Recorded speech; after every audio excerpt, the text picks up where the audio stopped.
Good morning mga kapatid. For today's video nga pala, papunta na nga po pala kami ngayon dyan sa All Home Santa Maria, Bulacan.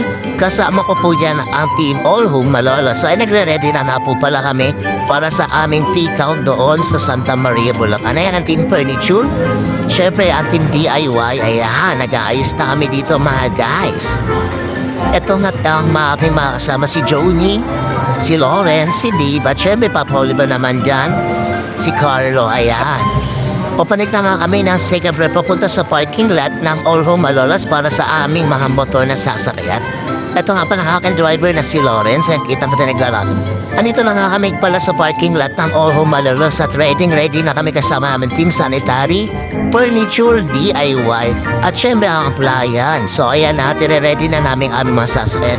Ito na nga guys, palis na nga kami. Papunta na po kami dyan sa Santa Maria, Bulacan. Ayan, palis na kami kay All Home Malolos. So ride safe mga kapatid. Ayan, at sobrang init laban kung laban talaga ang peg namin dito. At sobrang traffic din dahil yung iba'y pauwi na nga. Ayan na. Kitang-kita nyo kahit katerika ng araw, laban kung laban ng peg. Sabi nga nila mapapagod pero hindi susuko. So ready na ang Team All Home Malolos. So ride safe mga kapatid. Ay naman malapit na nga kami papunta sa Tikay Malolos. So yan, kitang-kita nyo naman guys, nakalipas namin sa Robinson's Place Malolos. At nandito na kami papunta sa may STI Malolos sa Inorio Textile. Kitang-kita natin siya guys sa aking video. Ayan, ride safe mga kapatid. At syempre kailangan din namin magpagas. So mapapagas din kami dito mga kapatid para sa aming biyahe na sobrang layo rin kahit papano Alagang napakainit pat laban kung laban.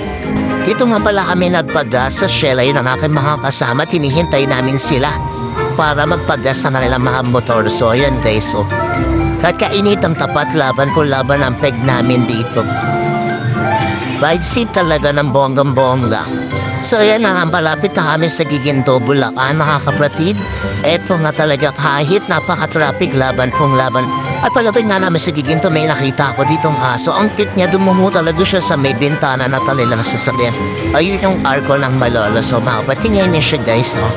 Kahit bilis-bilis ng aming takbo dito. So ride safe, vroom vroom.